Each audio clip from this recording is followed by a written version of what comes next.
Yeah, so Kevin, this is the same program that you helped and you were guest speaker last year as well. This is the AI Incubation Lab, student from Minerva University, also like a student from Masterson Foundation. They work on their startup idea during the summertime, and this year it's 11 weeks. So like this Friday, they do have a midterm presentation, which I sent it to the invitation to you guys. But thing is, if you could join, that could be great. If you're busy, no worry. The thing is, we do have like weekly fireside chat. Usually, we invite ex-founder or founders how they started to do their startup, and then like how they got to their idea. Because all the there are like 4 teams right now, and then all the teams they are still working on the ideation, and then they just started to build a prototype. So like they are like planning to get the feedback from the users too. Awesome. And then I think Nick is having a holiday, right? Yes. Okay. I wasn't sure if I will be joining, so that's fine. Maybe we can do it with just me, if that's okay. Okay. No. Yeah, that's totally fine. Yeah, thank you so much for your time today. So like we have a chance to talk about your wonderful startup journey and to hear about your experience. Just to give everyone a quick intro about Kevin. Also like Asma, yeah, Dutch. Yes, he is from Netherlands. Cool. Also, like Asma is like from Netherlands too. They are co-founder of Zoi Meet, and currently the main product that they're working on is called Flow, and lets you decide. This is like one liner of the like Flow. Lets you decide what important info need to be captured from your online meetings, like this even like an event as well, and then connect the app you use every day so you can control where you capture data need to be shared all automatically in the background. So it's kind of like voice flow CRM tool and the BI tool for the meetings by using the voice recognition, right? Yeah. Cool. Awesome. Cool. In that case, let's start to do it. Cool. Yeah. So it could be great that you could introduce yourself and then what you are working on right now to everyone. Yeah, absolutely. Well, thank you everyone for joining this call as well. My name is Kevin Oranje. I'm indeed Dutch, originally from the Netherlands, currently living in Italy. My co-founder Nick was supposed to be on this call as well, but he's on vacation, so he won't be joining us. But I founded Zoi Meet together with Nick Yup in 2019, and it is our mission to create unique technology and omni-channel solutions that can capture and process conversations to enhance the productivity within enterprises and control the flow of information for them. So we are based in the Netherlands. That's where our headquarters is at, and we specialize in speech technology and artificial intelligence solutions. A team of 12, of which 10 are software developers and data scientists. So we also create our own speech models that we work on. We're VC backed and participated in various acceleration programs around the world. So Techstars, Plug and Play, also the first T-Mobile acceleration program. We traveled the globe. That's how we also got introduced with Jin. Created our unique in-house technology for which we also filed 2 patents and worked with some of the best teams around the world from the biggest enterprises that you can think of. So we are indeed now working on Flow, which is a voice-to-workflow automation solution. And it's aimed to sort of transform the way that we capture conversations within enterprises, but then also control that flow of information that follows from that. So we connect your most used apps within a company, and then we push that information automatically to those different channels. Awesome. Cool. And then I remember like you had like when you started to work for maybe after you graduated from school, it's not like you started to jump into the startups, right? So how did you get involved in the world of startups? Just like talking about your career background. Yeah, so before Zoi Meet, I worked always as a product manager. So I was always involved in commercial and governmental organizations creating digital platforms. But I always on the side was working on different kind of projects for myself. So I set up different websites. I was working with different communities, trying to set up different groups to connect with. And the latter was something in which I met Nick. So when I started doing a lot of online interviews for websites that I set up, I got into contact with Nick, and he was working on what was back then a blockchain smart speaker. And that's how I got acquainted with him. And that's how we started thinking about how we can set up a new business using his background and my background. And that's how I got into the entrepreneurship. So I am a first founder, but I've always worked on sort of side projects on the side. That's interesting. And then how long have you ever worked with Nick so far? It's been almost 3 years now. So we're in the 3 third years. year. I see. And then I remember the original idea of Zoi Meet was not the same as Flow, right? So it could be great that you could share like original idea. Yeah. It's kind of like a journey from that point and how you recently started to do like a Flow. That's like, the transition, like let's say like a few people that's you guys experience. Yeah, absolutely. I think a lot of people always kind of find the word pivot to be a scary one. And it's like you failed with one thing, so you pivot into a next. But it's actually a really good thing because that means you validated learnings from your previous projects and you now know that whatever you learned in that process, you can apply into your next. And that's something that we did as well. So when we were in the Techstars acceleration program, we were actually one of the youngest companies that got accepted. So I think we started in October 2018 on our first MVP, which we built in like 2 to 3 weeks. And by the time it was February, we were already in the Techstars acceleration program, which was kind of too early because we didn't identify the right market fit. We didn't know who we were selling to yet. But we really wanted to get into a program to help us get there. So from that perspective, we learned that we waited way too long to launch our MVP. We did not get enough feedback at the very beginning. That was a very hard learning because we waited for about 6 months, 5 months before we actually shared it with someone. And then we had a large group, about 500 people that went in there. And back then we were focusing on speech to text translations for meetings, for whether that was in person or whether that was doing that in an online meeting. And we quickly found that the quality and the expectations of people did not match. They thought it was 100% sort of translation program they could use. So we took that learning and understood, okay, it's not about the conversation of the translation. What else can we do? We now have our speech technology going. What can we do with this technology? What makes more sense? So we started focusing more on online meetings because those were happening and those were growing. So we started looking in what can we get from those conversations, action points, and all this metadata. Started working very much on that and wanted to get an entire transcript of conversations and worked on many features. So we kept building again and building and building. And by then we connected to all these different video conferencing platforms and all these different applications. And when we launched again, we noticed that although it was a good product and people liked the way it worked, it was not helping them to save time. It was actually adding time because we created so much information for them. They now had to search through it all and had to find out what is valuable to me. So that was the second product we launched. And we found out again that now we're slowly getting closer to what we need to do. We're gathering the right information, but now we're presenting it in the wrong way because it's getting too complicated. And that those learnings came back to us again for the next SaaS that we're launching now, which is, it's not so much about capturing entire conversations. We're going to capture only key moments. We're only going to capture moments that people find important. So it needs to be flexible enough that you can decide whether you want a summary, you want keywords, topic extraction, sentiment analysis, whatever you need to capture from your conversation, you decide on that and you also decide where it needs to go. So that was another learning that we got, for example, is that people have enough solutions. They don't need another platform to put their information in. So that's why we're pushing it directly to their solutions they're using.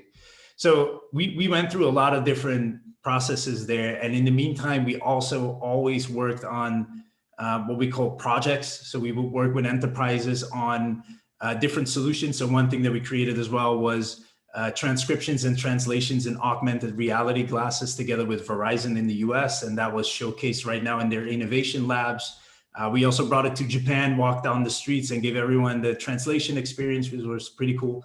So we've done a lot and we learned a lot. And I think that's important also in the startup process. You need to get some validated learnings, and that means nothing to investors, and that means nothing to people that you work with as employees. But as founders, it's the most important thing that you can have. Awesome. And then who's the target user of Flow, and then what type of like a specific keyword they tend to use it during the meetings? Yeah, so for us, that's also something we learned from the past. You don't want to get too many users into your platform. There's too many opinions and too many use cases, and people have different wishes and needs. So we are now very focused at the very beginning on people that are in sales. People in sales tend to adopt solutions pretty quick because they want to improve their sales process. And the way that they use it primarily is for discovery questions. So they do a lot of repetitive questions in a very structured way. So by putting that into our system, they can add those questions to it, and then they can use that in order to get their answers and push that to their CRM. Interesting. When did you launch it again? Was it like 2 to 3 weeks ago? Yeah, Flow. yeah. So it's very early on, and it's only for a small group of warm network contacts to get that honest feedback, because that's most important. So that's it's still early on. I see. And then one of those like a highlight of your setup is that you went to a Techstars program. That's probably one of the best accelerator program in the world. How was the experience? And then what would you suggest to like a startup founder, like a today's audience, to spend the program and maximize the outcome by the end of the program? And then at this moment, this program is like 11 weeks, and this is a week 5, so they do have like 6 weeks left. So it's kind of like a midterm, and then they are like still deciding what they're gonna build and what they're gonna do like the rest of the program so far. Yeah, so Techstars itself, any acceleration program, incubation program, whatever you can participate in, I'm always a big fan, because you not only meet a lot of new people that can share a lot of new knowledge, you also go through a process where you're constantly pitching, you're putting your idea out there in your company. People get to know that, and you also get good feedback on how you're presenting your own company. So that's most important. So for Techstars, what I like the most about Techstars is they're very mentor focused. So you get 2 weeks of 100 different mentors that come in from different industries, different backgrounds, and they will shake you around. They will give you 100 different ideas and different thoughts on what your product is. And you'll come out even more confused as that you started that, but it gives you a good idea on, okay, now we know what they think about it. What are the most valuable points that we can extract from that again? So from that perspective, Techstars, what gave the most for us in value was that it really pushed us to think about what we were building. And that's also why they told us, release your product, go find the right people to work with, go do this, go do that. And that really helped us. So I think that Techstars really accelerated us in that process. I remember it's I'm also like a part of the mentors, and it's called like a mentor madness, right? Mentor madness. Yeah, it's like intense. Beginning of the program, like 2 weeks, basically like a startup. You guys have like tons of like meetings every day, and it's like a 30 minutes, and then you're just gonna continue to have like a bunch of the meetings too, right? Yeah. It's back to back for about 6 to 7 hours. You go into a meeting room, you pitch, you get your feedback, you go to another room, you do it again. But it really helps you to sharpen your pitch, because people will give you feedback in room 1. You take that into room 2, you pitch that again using that feedback, and you keep improving on that as you move along. So by the end of the 2 weeks, you kind of know how to tell your story better. I see. So it's kind of like, much faster way of the like a feedback loop. Instead of talking to users, basically you talk to like a potential investor or some mentor, advisor who have startup experience, and they just give you like the feedback to you, and then that's kind of like you're gonna modify what's the your product about. That's cool, awesome. Yeah, mentor madness. That's amazing. And the next question is fundraising, and how was the experience of raising money? And I remember you guys have done, let's say later series. It's not like a series A yet, but thing is how much you guys raise money, and what was the experience so far? What would you suggest to aspiring founders? Probably some of them, they are planning to start their own startup some point one day. So what could be the solution for them? I would suggest try to bootstrap it as long as possible. Keep it, if that's one learning I have from raising funds, try to keep it as simple as possible at the very beginning. don't raise funds. 9 out of 10 times you don't need it. You just want it because you think it accelerates, but it kind of makes it more complex because now there's a lot more expectations. There's a lot more thoughts on what you're doing. Bootstrapping for the longest time is the easiest way.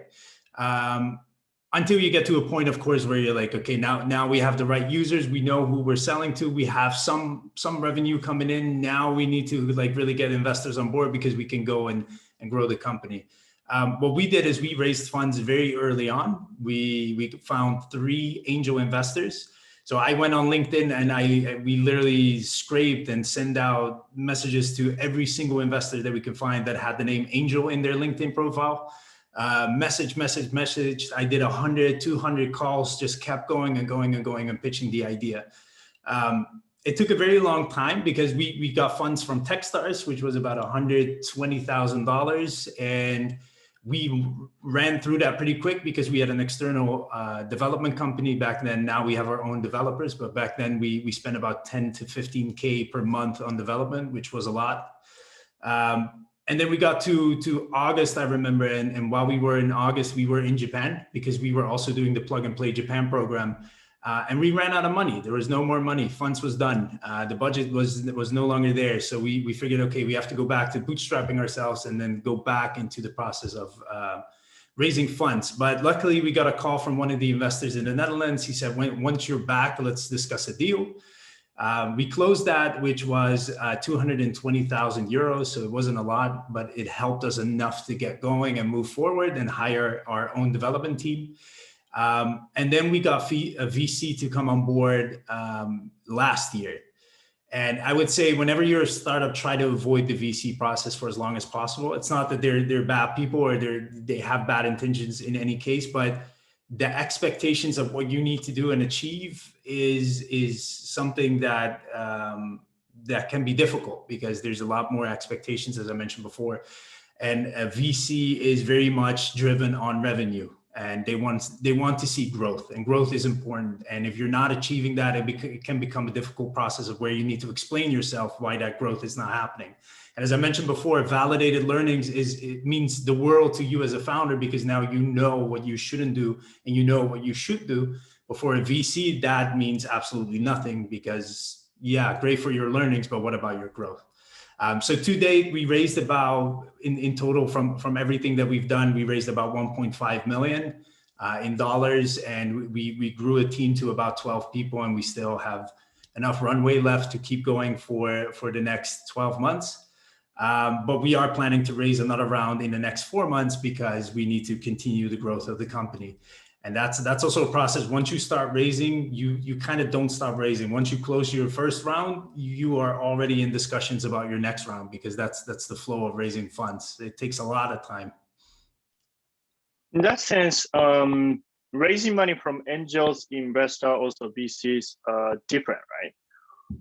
And then you say like expectation is different. And then at this moment, when you say you're gonna like raise money soon, or like probably this year or next year, in that case, do you want to raise money from angels or do you want to raise money from VC? And why you want to raise money like from them for the next finance? Angels are good when you start out. So angel investment you can raise when you're having a little bit of traction, and angels can also really help you on a more personal level with their network. They're very much more closely involved. And it's easier to get little bits of funding from them because they're very open to invest in new startups.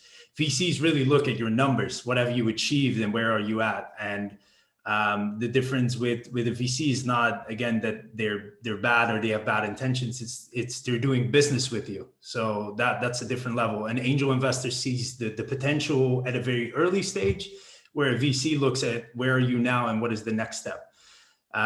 We're raising funds again because at some point you either need to generate healthy revenue or you need to continue growth in your vision. And that's something that we're doing. We're not going to make it in time. We can do revenue. We could go down that path. But we believe it's easier for us to raise funds at this stage because we already have VC backing. There's other VCs that are interested to go on board with our current VC. It's always a process where a VC also wants to continue to raise funds because you need to build, they kind of want to build a valuation for your company that goes up. They want to see the healthy growth of your company, but they also want to build a valuation because at some point you either exit or you get acquisition or you IPO. They want to see something major happening. So we know that our VC, for example, is very interested to get another VC on board to put more money in so that our valuation goes up, and we do that, then we grow together. So that's why we're raising funds again, to build up the valuation of the company, but also to just expand the team. Cool. And then what do you wish knew at the beginning of your career, especially for like, when you started to work with Nick as a founder, and then that's, as a CEO and a founder. So like 3 years like back then, 3 years right now. What do you suggest yourself? Also like other people. I think definitely the raising funds part. Don't raise too early. Treat your shares, if you set up your company, as the most valuable thing that you can possess. It's something that you tend to give away very easily at the beginning because people are willing to put money in your company. You're like, oh, great, here's some shares, give me your money. Because you want to grow and you want to continue going. But that's something that later on, when you start raising more and more and more, and you get into your Series B, you're going to realize that the dilution of your shares is going to have such an impact on you as a founder and you as a company that maybe by Series A or B, you lose all control of your company already. And that's something that you don't realize at the very beginning, which if I knew now, I would have done that quite differently instead of keep raising and raising and raising at different valuations, because it is the most valuable thing. And if people don't see a valuation of 10 million for your company at the beginning, that's fine. As long as you see it, just keep going until you get to that point where you can prove that. I think that is the major learning I would have. And as you suggested, like, probably it is like a good idea that you guys should like bootstrap as much as possible, right? And then usually beginning of like a startup, they do not have a cash to pay for hourly employee, right? In that case, in order to bootstrap, what would you suggest, and then what type of like staff and resource they can leverage? Yeah, there's attract like a potential employee, or teammate.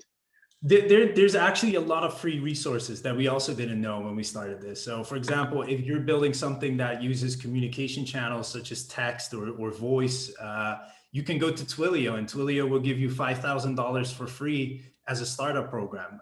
You can go to HubSpot for startups and get a nice CRM system and in their entire startup program as well, because they give that for free. AWS is more than happy to give you 10K in credits if you ask for it, because they want to get startups to get going. So to bootstrap your business, if you need servers, you can go to DigitalOcean, AWS, Google. They will all give you credits. If you want to have more of the communication services, you can go to something like Twilio and just ask for credits, because they will give it. And that's something that bootstrap wise, there's a lot of free resources. And then I would also always suggest automation. Use some sort of automation. If you're reaching out to people online, don't just mass email people. That's not going to work at the very beginning. Make sure you personalize and get a lot of warm context at the very beginning. But LinkedIn is the largest database in the world of people. Just go on LinkedIn, find the persona you're looking for, you want to speak with, and actually have a call with them and get that going. Because the funny thing is, once you start doing that, you get to know people, and those people will be eager to help you out. And then you create that network of people where they will also give you resources to keep bootstrapping. So it's all about, at the very beginning, about finding your free resources and finding the right people in your network. And okay, awesome. And a few more questions, and then we're gonna open up to the question to the audience. And then I know, like, you guys are working on the, let's say, like, future of work, remote work, like a while, right? Probably it's been like a few years right now. And then how did you find out LinkedIn is very, very useful for you guys as a part of the like go-to-market strategy and the user acquisition channel? Because many of the teams at this moment, they're still trying to find out where their audience are right now, and then what could be the good acquisition channel, what type of contents, what could be ideal funnel for them too, right? So if you could share any of experience how you use LinkedIn, that could be great. Yeah, I mean, LinkedIn in general for us is we've done a lot of automation in the past. So what we've done is we used some sort of automation where it collects people and then we filter through them to find the right people. That's something we did at the very beginning. Also looking back on that now, don't go into that at the very beginning. First, find out who your persona is before you start scraping and collecting as many people as you can. What we do is we go on LinkedIn. We know that we want to have, for example, salespeople that use HubSpot and use Zoom, for example. We go to the HubSpot page. We go to different review channels. We find out what kind of companies use HubSpot or review HubSpot. And we go to LinkedIn, find the sales persona that we look for from that company, connect with them, send a message. And the message is never to sell. The message is never to sort of pitch something. It's always just to ask for help. And I think that's the best way. If you go on LinkedIn, ask people for help, ask for their advice. People are always willing to give their advice. They're never willing to talk to you when you're pitching something. You say, hey, I got this really cool product. Would you like to try it out? They get hundreds of those messages. But if you ask like, hey, I'm a founder, I'm working on this product that could really help you out, but it could help a lot of salespeople, but I'm kind of looking for early advice and strategy on how to make this better.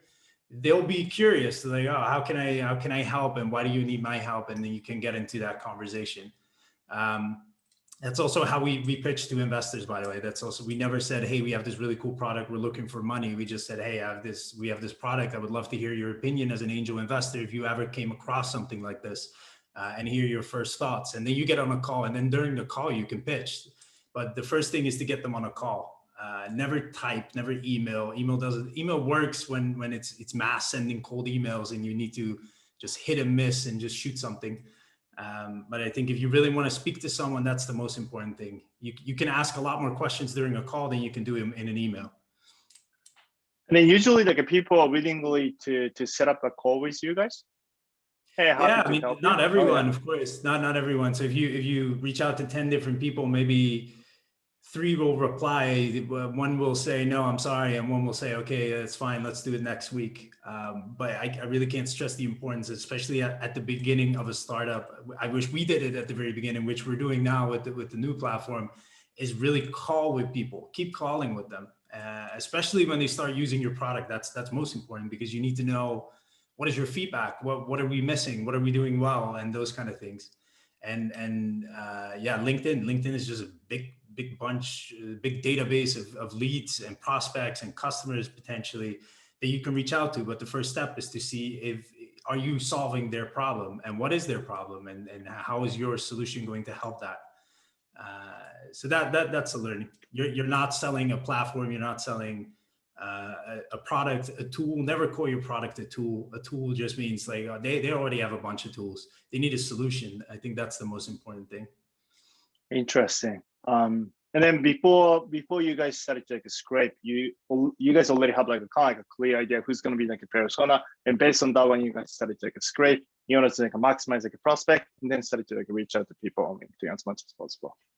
Yeah, I think at the beginning, we always reach out to a small group of people, and we always do it very personally. So we also look at their LinkedIn, look at their company, and really write a message that aims for them, because the chances are higher if you personalize it. You have 80-90% more chance of getting a reply. If you just mass send it with a general message, it's going to be difficult, because they kind of, you can smell it, you can see it. They get a ton of those emails. And then once we do mass sending, we only typically do that when we're experimenting something. So we build a landing page, 3 or 4 landing pages, we get 3 or 4 personas, and we mass send it to everyone, because we can't take the time to personalize everything, just to see what are the responses on the websites and what kind of messaging triggered someone to sign up. Other than that, always keep it as most personalized as possible. Interesting. That's cool. And then how do you manage CRM? Do you use like a spreadsheet, or do you use any type of like CRM tool, or do you use like a different type of like, task management tool?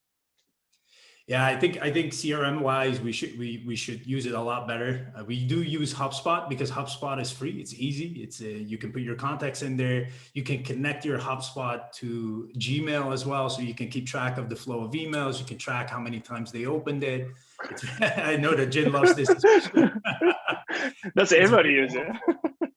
It's very helpful, and you can put deal flows in there, which is also nice at a later stage because those deal flows give you an insight in what's happening and what can you pitch to your stakeholders and investors in terms of growth.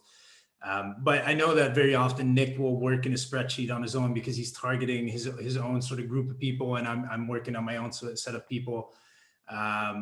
So yeah, we do use it. I don't think we use it that much in terms of we are looking into each other's emails, but it's good to keep track of communication. So whenever Nick, for example, now is on vacation, I can go to that contact and see what was the last communication there.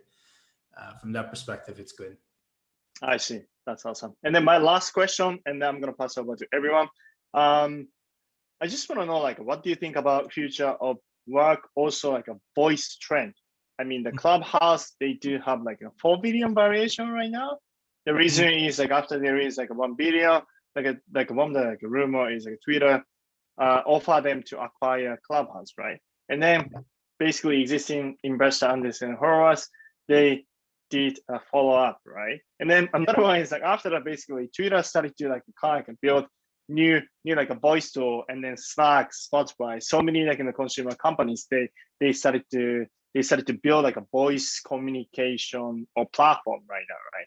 And then I'm kind of like curious, like a voice side of like industry and trend, also like what's gonna happen like a future of work, especially like after pandemics is over. That's kind of a good question. Can't wait for the pandemic to be over. So I think there's two sides that the way that I look at it. One is that we're calling a lot of events, for example, to go on a future of work. We're calling a lot of things hybrid. For some reason, we're saying, oh, it's a hybrid way of working. I think it's just we started adopting technology a lot faster because a lot of people were already using Zoom and doing a lot of calls. It's just that the majority of people that were not doing this, so people that were never in a position to having to use this, started using this. So also when we look at hybrid events, like Hopin is now, they acquired this local company as well to do live events as well and combine that with their online platform. I think it's a good move, of course, because we are going back into that space and we probably do online events as well. But we've been live streaming events since the very beginning of events as well. It's not like it's something new. The only thing that was new to it is someone put a business model to it and added some features to talk to people and network, because that's what they were missing from it. But viewing a live, I've watched many events on a live stream before, and there was no chat, there was no people I could speak with, but I could look at it. So I think that's something that happened when the pandemic hit. People started looking at how can we monetize these things here, and how can we build businesses around this problem, which is all that happens with every crisis. People start thinking more creatively about things. So I think the future of work, I hope we all go back to normal, back to work as well, because in some cases I enjoy going to the office. In some cases I like to work from home. I think a lot of companies and a lot of people did realize that the flexibility of organizing your personal life with your work life is a lot easier now because you're at home. You can decide on your own hours as long as you deliver on the results. I think in some countries it's more difficult. So Japan also had a major problem with that, trying to figure out how do you manage people. Also here in Italy, it was a big problem too. People didn't trust it. What are they doing at home? Are they actually working? So I think if you go into that process as a company, you need a lot more result-based sort of working together, and then occasionally meet up as well, because you need that human connection. So I don't know if it's becoming a fully adopted thing in Japan as well, but some companies might. Some companies will probably prefer the packed metros again to go to work. So in terms of hybrid working, I think there's a lot of cool startups that came from this, and a lot of options now to just book a desk or book a room in order to work together and work more flexible. I love the flexible working because I don't really get it why you need to go to an office every day from 9 to 5.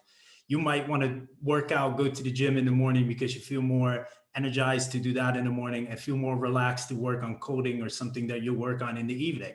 Why should that matter? I think you should just go to work when you want to go to work. And as long as you deliver on results, no one should give you those office hours unless you have calls, for example. For the voice technology, I think voice technology is still something that's growing. We definitely saw with Clubhouse, they started thinking about, hey, what if I want to have a call, but I just woke up, or my hair is not right, or I don't want to be on video. Video is still scary for some people, and very often people are doing different things during video calls.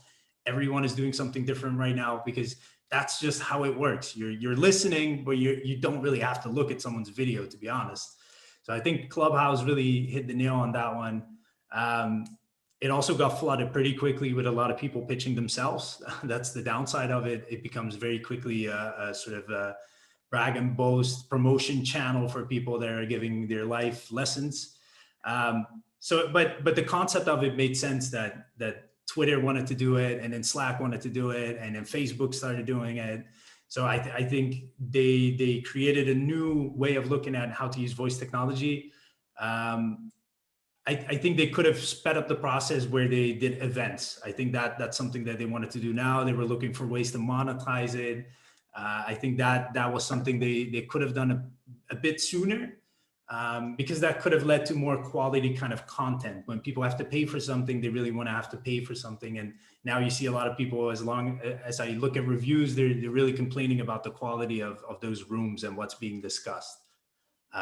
So that's something they could have done, because you can limit the room size, get the right speakers in, get people to pay for it. Now you have a quality room of people that actually want to be there and are willing to pay for listening to someone. So yeah, I think it's good. I like that Slack has it. It's really cool. You can just jump on an audio call. It's really simple, but again, it's not really revolutionary. They just removed the video from what was a video call.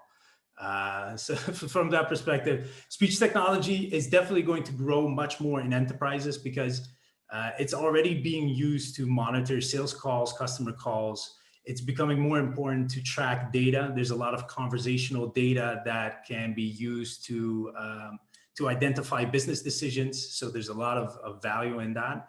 And then also in healthcare, they're using it a lot to identify neurodegenerative diseases. So we also worked with and are working with a company in the medtech.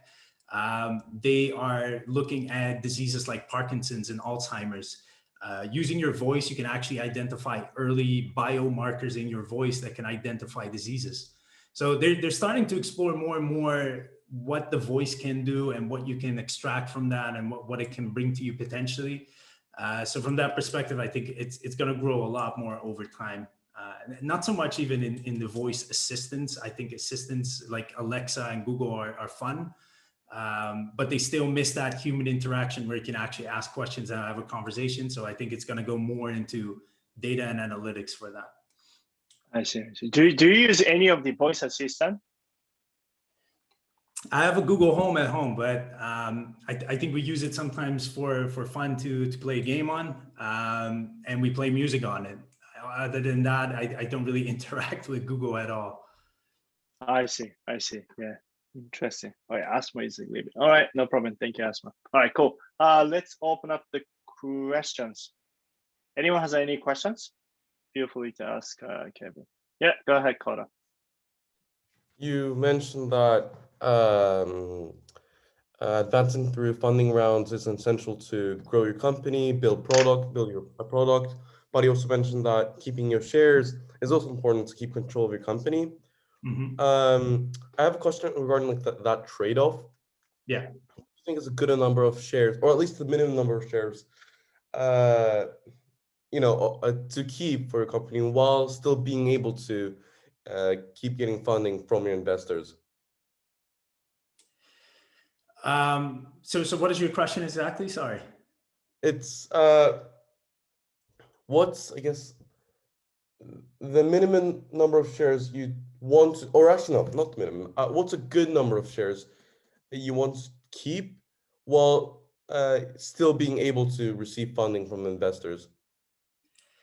I think you should look at it differently. It's not about what you want to keep. It's more about what you value your shares at personally. So you don't look at if someone gives you 100,000 right now or gives you 1 million and says, I would like to have 30% of your company.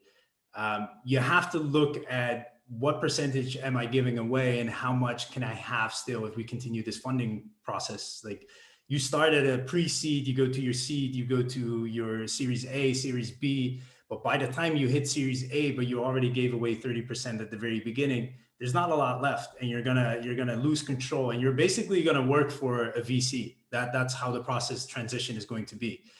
If you look, for example, at someone like Mark Zuckerberg at Facebook, he's fighting for his shares. He's making sure that he will always control 51% of the board shares so that no one can ever kick him out. Because if you look at the process of what happened, for example, at a company as large as Apple, Steve Jobs got kicked out of his own company because at some point that just happened, and he lost control of what was essentially his business. And of course, later on, he came back and he saved it all. But I think at the very beginning, you should think about your valuation. What is your company worth? So for example, Techstars will give you $20,000 at 6% of your company. So they do that on also 100K, and then they give you a convertible note, which converts at 3 million. So they're basically saying by the time your company is worth 3 million, that's what we think after this program, your company is going to be worth. That's when our shares convert. So I think you always need to look at, I would not give away more than 15% in a seed stage. That's already pretty a lot. But it also depends, of course, on how good is your company doing? How many customers do you have? How much revenue do you have? What is the potential growth still there? So I think it will always be a battle between you and the investors, because they want to have as much shares as possible. So they will push your valuation down. You're trying to push the valuation up because you're saying, I don't want to give away too many shares. It's always good. Yeah, it's always going to be a challenge there. You're always going to have that conversation. And it's up to you to sell the idea of, no, my company is worth a lot more because of ABC. So I don't think there's any amount that you should keep or give away, or if there's any standards in that. But I think especially at the very beginning, try to give as little away as possible and try to bootstrap as long as possible, because money is only going to help you if you know what you're going to do with it. Very often you raise funds and then you're like, oh, I need to hire a bunch of people, and then they will start working. But if you don't know who you're selling to, you can hire a salesperson, but that salesperson doesn't know who he's selling to.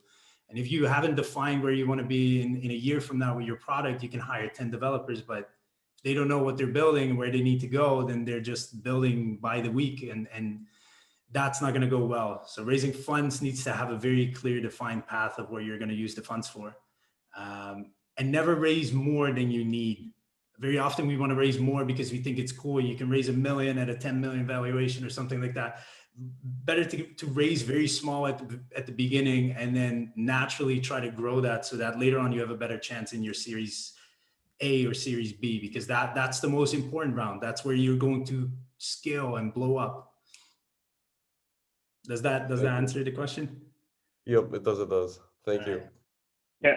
One thing is that we do have a office hour about investment, how like legally works. So like we can cover like a general idea.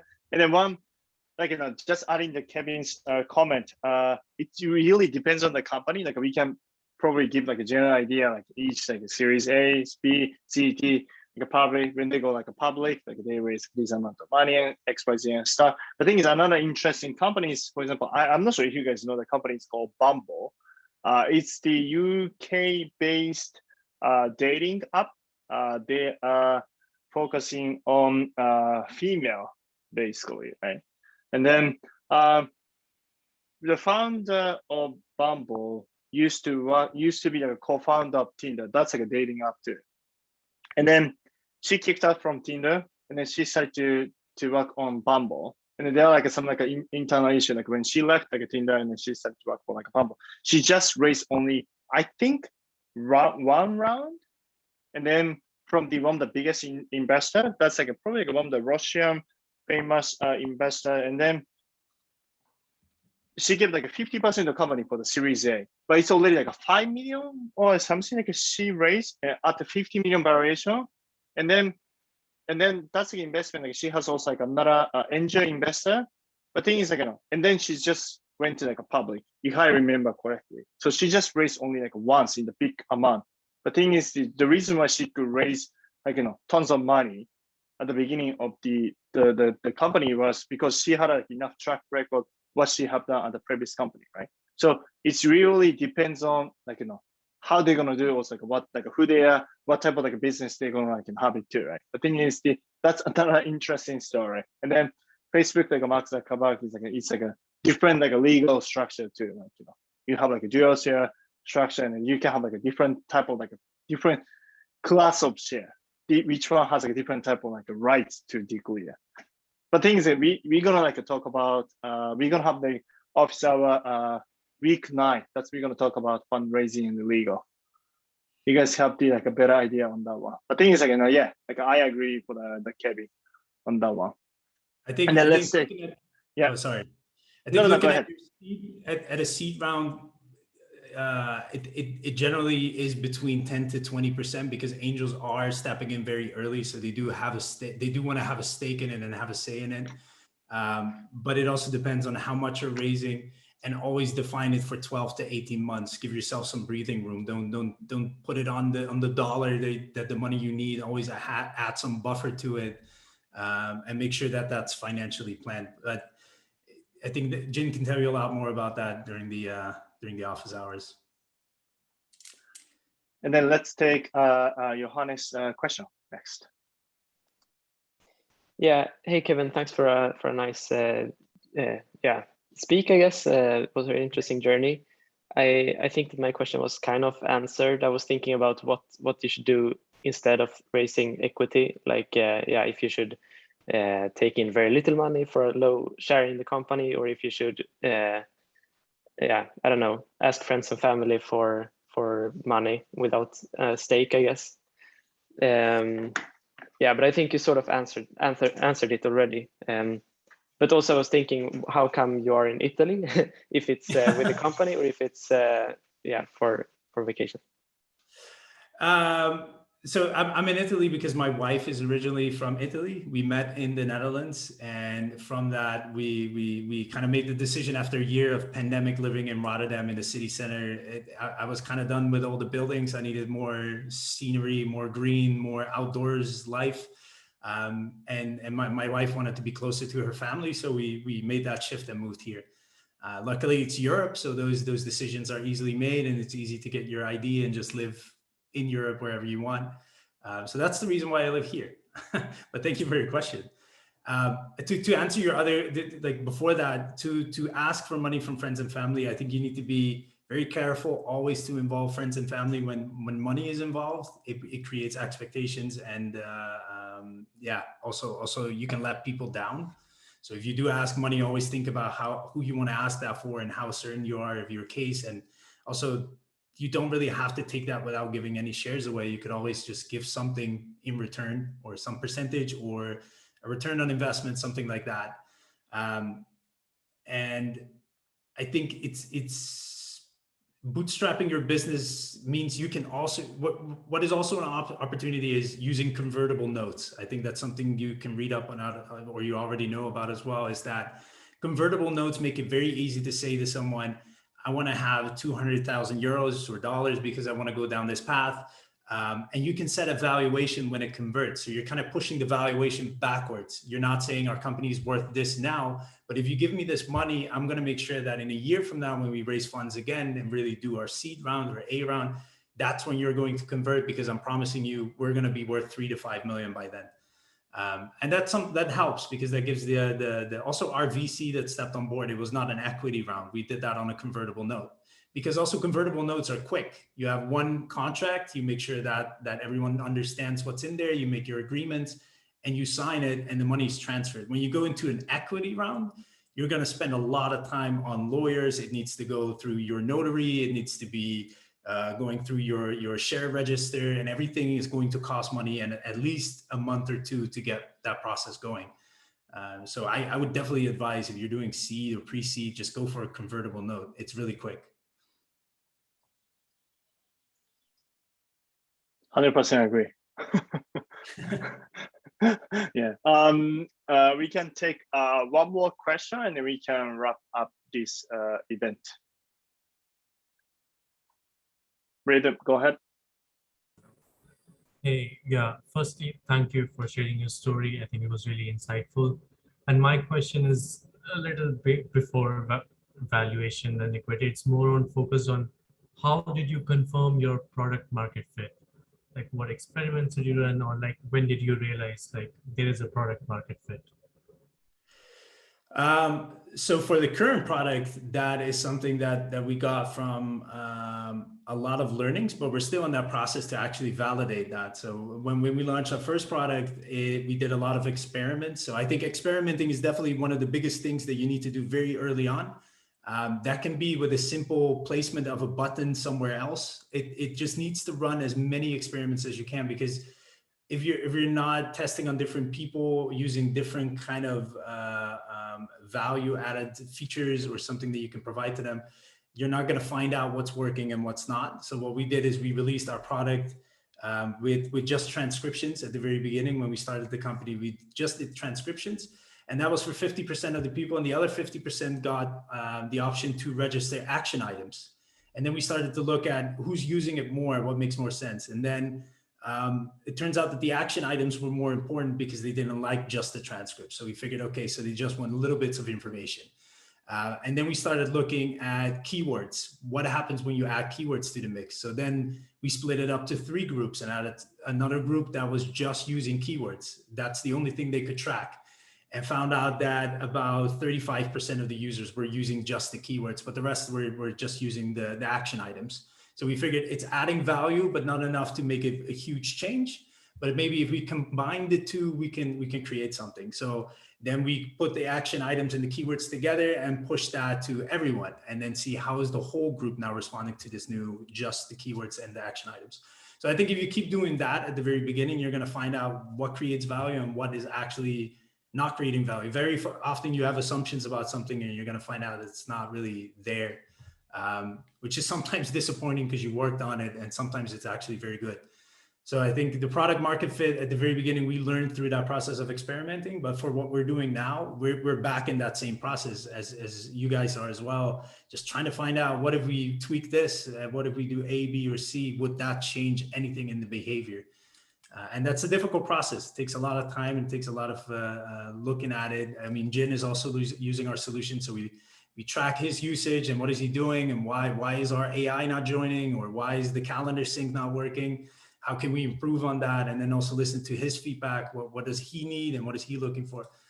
So I think product market fit really comes at that point where you see the sort of uptick, and it can be 10 users using it every day. That's also a market fit, because it doesn't have to be 100 users using it. You can have 100 using it once a day, or 10 using it almost 5 times a day. So yeah, I think that was the biggest process of it.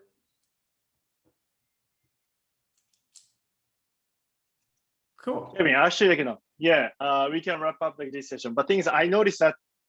So I had a call this morning, and then I noticed how we can make flow increase like a virality of flow, because when I had this morning Jin's assistant, right? And then other guys just send a message on the chat on the Zoom. Hey, I didn't know that you have a personal assistant. Is it real human or AI?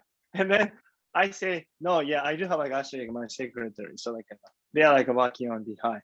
And then he said, oh, that's so cool. I didn't know that you are that rich. I said, no, I'm just kidding. But thing is, if we, because everybody can see Kevin's assistant, the Nick's assistant too, right? And then what if you or any of the users can put it to any type of a picture and stuff too, right? And for example, I don't think it is a right way to do it. For example, if we can use the Iron Man's for the logo or an image on assistant, for example, right? So people don't talk about, and then it says an assistant. So people just can talk about the beginning of the meetings. Oh, that's cool. You have AI assistant, and then he looks like Iron Man, right? That's people start to talk about it, and then people just remember that one too, right? So because this is very precious time. And then we spend an hour, and then we are seeing Kevin and Nick, you guys have an assistant, right? And then people just remember it.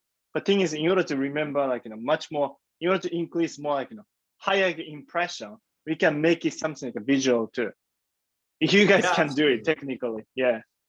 Yeah, so the adding an image to it is actually on the next release as well, because we do feel like it should have an image there, and it is probably going to be our logo or icon of our company there to begin with.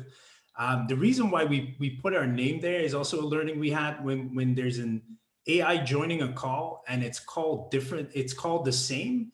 people freak out because they think, hey, you already joined, or sometimes you might join later, but your AI joined already and they start speaking to your AI and it doesn't respond. So that creates issues. And when it's called AI behind it, or it has, for example, the name Flow by Zoi Meet or Flow Assistant, people don't know who it is. So they block it and they reject it from coming to the meeting. So that was a learning we had at the beginning too. It's like, hey, let's call it this. So people see our brand name and then people started rejecting it from the meetings. So it never joined. So that's why we put your name there and then assistant, because everyone thinks like, oh, okay, I gotta let the assistant in because that's Jin's assistant, can't block that out. So, but indeed, a picture there would be possible. Yeah, but I don't mean to like a sexually, but things like if Jin's assistant is actually like a Scarlett Johansson's image, that's 100% people just gonna ask you, right? That's so funny. I mean, I don't think that's like the right way to do it, especially for like a sales meetings. But thing is, that's kind of like how increase how people are gonna talk about your product too, right? And then it also makes sense like that this is like follow-up email on our call too, right? That's kind of like increase the like potential users engagement from the beginning. That's kind of like I got it like this morning. Yeah. Absolutely. No, that's good to take in. So these are the reasons why we have an internal group to start. Cool. Awesome. Cool. In that case, let's take a group picture. If Johannes, Taiho, and then Nemo-san, you guys can turn on the camera, that'd be awesome. All right. 1 second. All right. All right. Oh, yeah, Nemo-san is there. I think Nemo-san, you met Kevin before, right? They I think that, yeah. panel twice. Yeah. Yes. Glad to see you again. Right. See you. All right. 1, 2, 3, cheese. Awesome. Cool. And then what's the best way that's they wanted to they can reach out to you, and then what's the best way if they wanted to use Flow?